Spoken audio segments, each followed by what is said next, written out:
पानी भरने के लिए इतनी भीड़, क्या करूं? मेरा तो ऐसे नंबर ही नहीं आएगा। हाय हाय हाय, अरे ये सब क्या कर रही हो तुम लोग? तुम्हें पता नहीं है क्या? कल बच्चों ने इसमें मरी हुई छिपकली गिरा दी। छी छी छी छी, अब कौन लेगा इस पानी को? हाय दैया, सुमन अच्छा हुआ तूने बता दिया, वरना हम तो इसी कुएं से पानी भर लेते और इस पानी से सभी बीमार हो जाते। अब क्या करें, दूर के गांव से पानी लाना पड़ेगा। हे भगवान, अब पानी लाने में कितनी मेहनत करनी पड़ेगी। ये सुनकर सभी औरतें सुमन की बातों पर यकीन कर लेती है और मटकों में भरा पानी वापस कुएं में डालकर वहां से चली जाती हैं। उनके जाते ही सुमन कुएं से मटके और बाल्टियों में पानी भर लेती है। पानी तो मैं ले आई हूँ कुएं से भर के, लेकिन अब क्या पानी ही पीते रहोगे? पता भी है घर में कुछ भी नहीं है खाने को। अब कुछ खाने को लाओगे या नहीं? यह हमें भूखे मारने का इरादा है। हमेशा आग उगलती रहती हो, आग बरसती है तुम्हारे मुंह से। जब पेट खाली होता है ना, तो मुंह से आग ही बरसती है, फूल नहीं बरसते। अरे मैं क्या करूं इसमें, बारिश की गलती है ना। अरे मैंने क्या किया है? जब बारिश होते ही मेरा काम बंद हो जाता है तो मैं क्या कर सकता हूँ? मजदूर हूँ।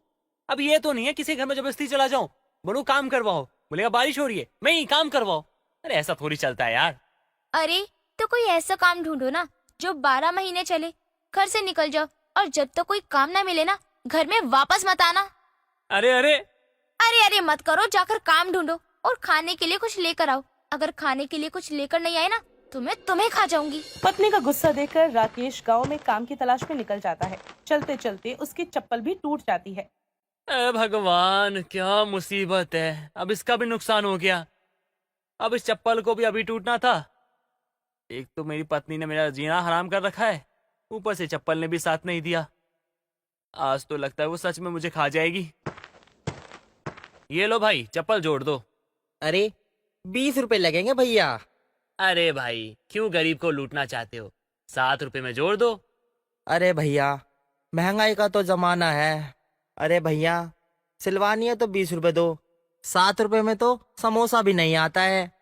अरे भैया जल्दी कीजिए, इतना समय नहीं है मेरे पास। करवाना है करवाओ, वरना जाओ। तभी मोची के पास 3-4 ग्राहक आ जाते हैं। उन्हें देखकर राकेश सोचता है, वैसे देखा जाए तो काम भी सही है। दिन में अगर 10 लोग भी आ गए तो 200 रुपए तो कमा ही लूंगा। अभी जाकर अपनी पत्नी को बताता हूँ, वो सुनेगी तो खुश हो जाएगी। अरे भाग्यवान कहाँ हो? अरे जल्दी आओ, अरे खुशखबरी लाओ। मैं तो अरे अरे क्या हुआ, क्यों चीख रहे हो? काम मिला या नहीं ये बताओ पहले। और खाने के लिए कुछ लाए हो क्या? भाग्यवान, तुम्हें पता है मैंने ना खुद का काम करने का सोचा है, उसके बाद मैं बहुत अमीर हो जाऊंगा। राकेश उसे सारी बात बताता है। तभी सुमन गुस्से में कहती है, अरे मूर्ख इंसान, तुम किसी भी काम के नहीं हो।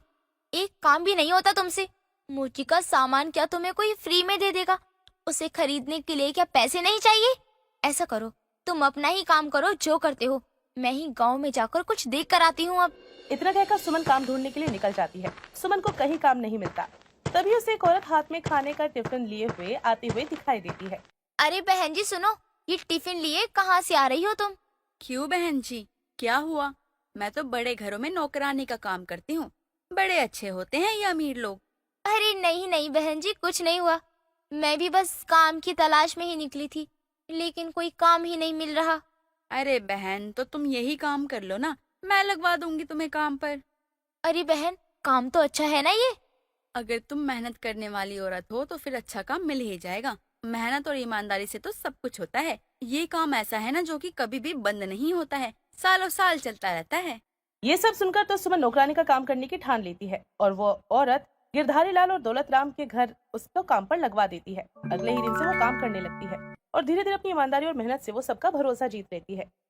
गिरधारी लाल के घर से निकलकर वो दौलत राम के घर जाती है। सुमन बहन, तुमने हमारे घर का काम ना बहुत ही अच्छे से संभाल रखा है और तुम्हारी वजह से ना हमें कोई चिंता भी नहीं होती। धन्यवाद भाभी जी, आप खुश हो तो हम भी खुश हैं। सुमन को दोनों घरों में काम करने से तारीफ तो रोज भरपूर मिलती, लेकिन किसी वजह से वो मुंह फुलाकर बैठ जाती है। अरे अब क्या हो गया, तुम्हारा मुंह फूला क्यों है? दो घरों में काम करने के बाद भी क्या मिलता है? ये जरा से सिक्के, इनका क्या मैं अचार डालूं? सीता बहन और शोभा बहन इतने महंगे कपड़े, साड़ियाँ, चप्पल पहनती हैं और एक मैं हूँ जो कि पुराने घिसे पिटे कपड़े ही पहनती हूँ। अरे भाग्यवान, जितना काम करोगी ना उतनी ही तो तनख्वाह देंगे तुम्हें। अब ये थोड़ी है कि तुम उनके घर में डाका डाल दोगी। अरे वाह, पहली बार आपने कोई अक्लमंदी की बात की है। मेरे दिमाग में एक तरकीब आई है। तभी सुमन राकेश के कान में अपनी तरकीब बताने लगती है। अरे पगला गई हो क्या भाग्यवान?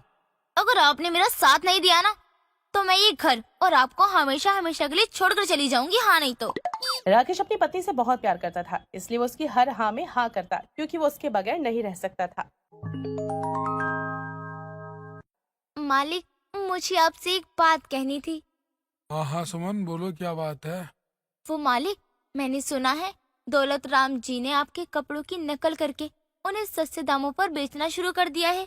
मालिक, ऐसे तो आपका काम ठप हो जाएगा। क्या दौलत राम ऐसा कैसा कर सकता है? मेरे कपड़ों की नकल? जी मालिक, ये तो सच है। वो तो कह रहे थे कि गिरधारी लाल के कपड़े अब नहीं बिकेंगे, क्योंकि उसने वैसे ही कपड़े सस्ते में बेचना शुरू जो कर दिया है। गिरधारी लाल इस बात से बहुत नाराज होता है। इसके बाद सुमन दौलत राम के घर जाती है। मालिक, मैंने तो ये भी सुना है गिरधारी लाल साहब ने और आपके ग्राहकों को ये कहकर लुभाना शुरू कर दिया है कि आपके कपड़े एकदम घटिया हैं। क्या? गिरधारी लाल? गिरधारी लाल ऐसा कैसे कर सकता है? भाई वो तो मेरा दोस्त है। क्या बताऊं साहब, आजकल किसी का कुछ पता नहीं चलता है, कौन दोस्त और कौन दुश्मन है। मैंने खुद सुना है, वो तो कह रहे थे आपके कपड़े किसी भी लायक नहीं है और लोग अब उनके पास ही आएंगे।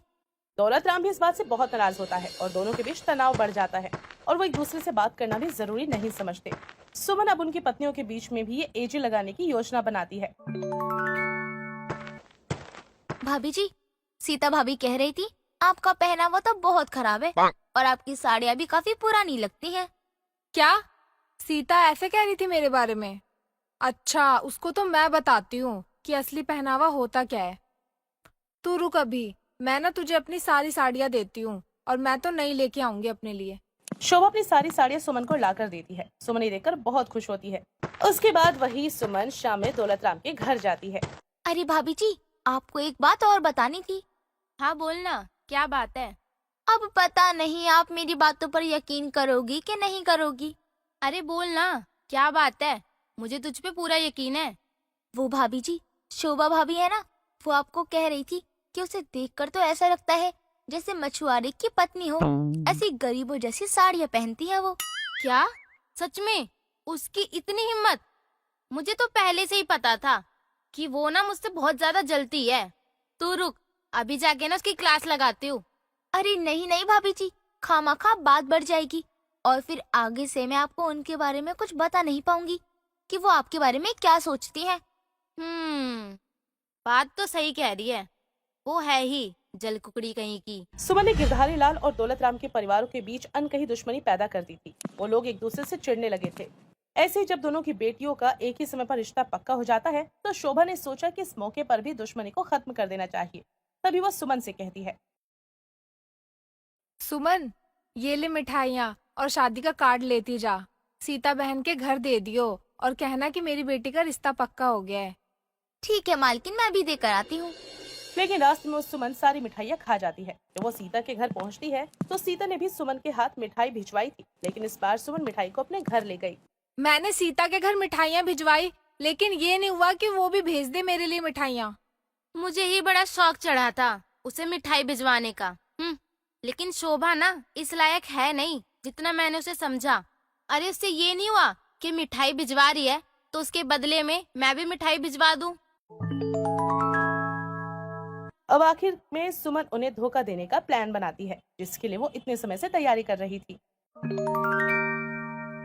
मालिक, मेरे पति बहुत बीमार है। इलाज के लिए मुझे कुछ पैसों की जरूरत है। कितने पैसों की जरूरत है सुमन?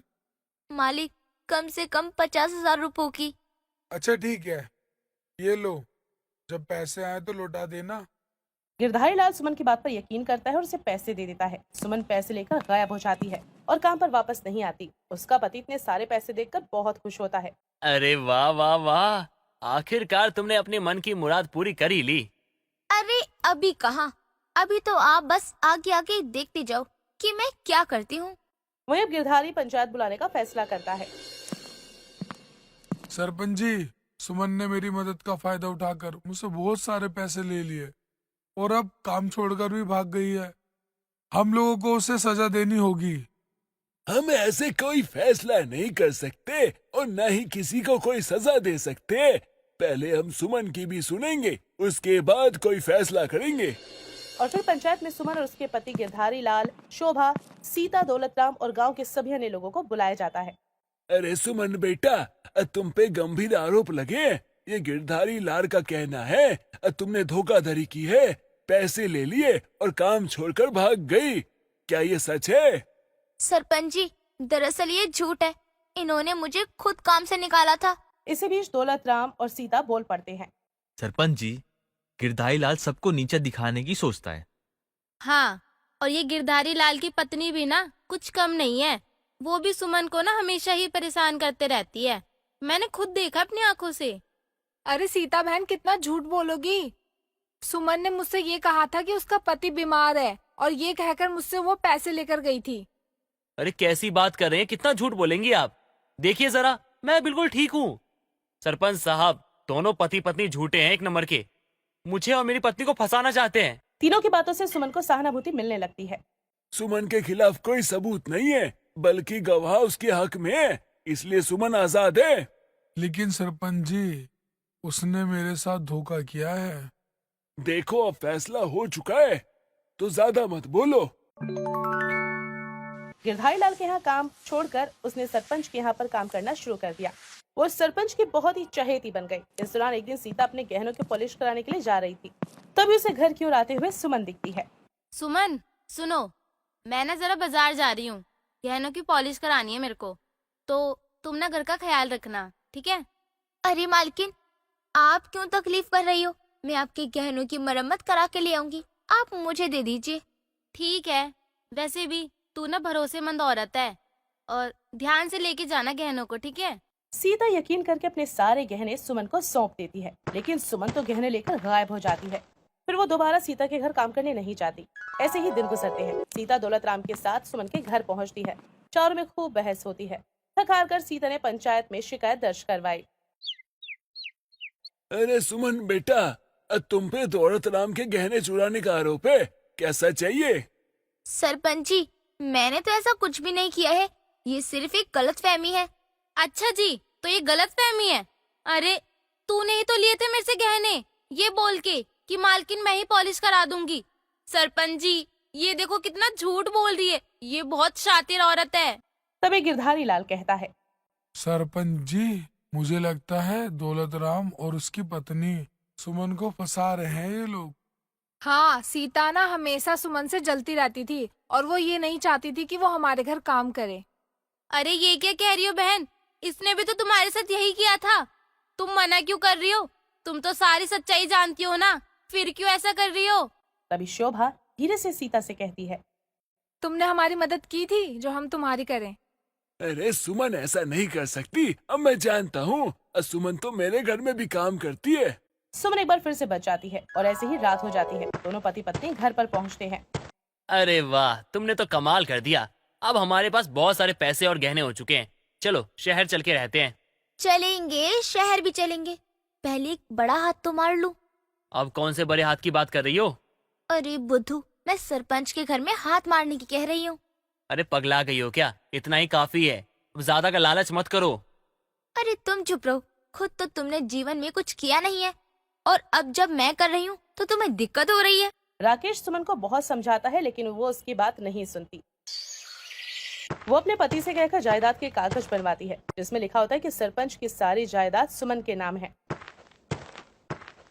सरपंच जी, ये जरा राशन के कागज हैं, आप जरा इन पे अपना अंगूठा तो लगा दीजिए। हाँ लाओ लाओ, ये लो, हो गया।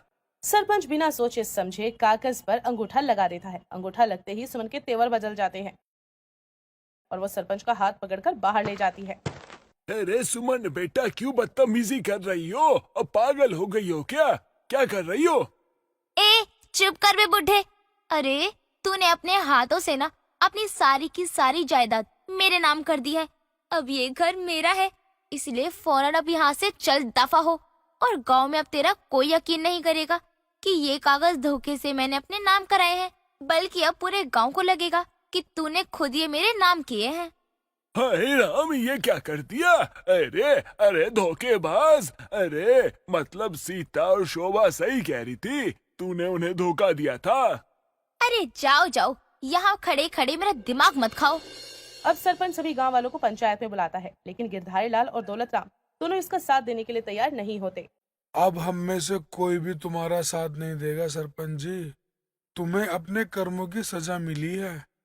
सही कह रहे हो आप मालिक। सरपंच जी ने हमेशा ही गलत फैसला लिया है। नहीं, ये समय लड़ने का नहीं है। अगर हम लोग आपस में लड़ते रहे ना, तो ये डायन ना हमेशा किसी न किसी को बेवकूफ बनाते रहेगी। सही कहा तुमने सीता। हम लोगों के साथ जो हुआ सो हुआ, लेकिन इस सुमन की बच्ची को ना सजा तो मिलनी चाहिए। आखिरकार सरपंच के कुछ लोग उन दोनों पति पत्नी को पकड़कर पंचायत में ले आते हैं। ए सुमन, मेरे कागजात वापस दे और इनके गहने और इनके पैसे वापस दे दो। ए राकेश, तू सच बोलेगा या लट बजाऊं तेरे? सुमन हैरान होकर सरपंच की तरफ देखती है, फिर अपने पति की तरफ। उसे समझ नहीं आता कि सरपंच उसके पति को कौन से सच के बारे में बता रहा है। तभी राकेश कहता है, सुमन, तुम्हें याद है और उस दिन तुम मुझसे कह रही थी कि सरपंच जी के घर में लंबा हाथ मारेंगे? हाँ, याद है ना? उस दिन ना सरपंच जी ने हमारी सारी बात सुन ली थी और वीडियो भी बना ली थी, और मुझे अपने घर बुलाकर उन्होंने मुझे अकेले में वीडियो दिखाई और कहा कि वो पुलिस में दे देंगे। तो मैंने उन्हें सारी सच्चाई बता दी कि तुमने किससे कैसे पैसे लिए हैं और कैसे गहने लिए हैं, सब बता दिया।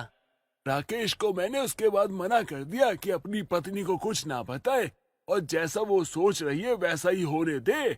और देख राकेश, तेरी गलती बस इतनी है कि तूने अपनी पत्नी को गलत करने से नहीं रोका, बल्कि उसका साथ दिया।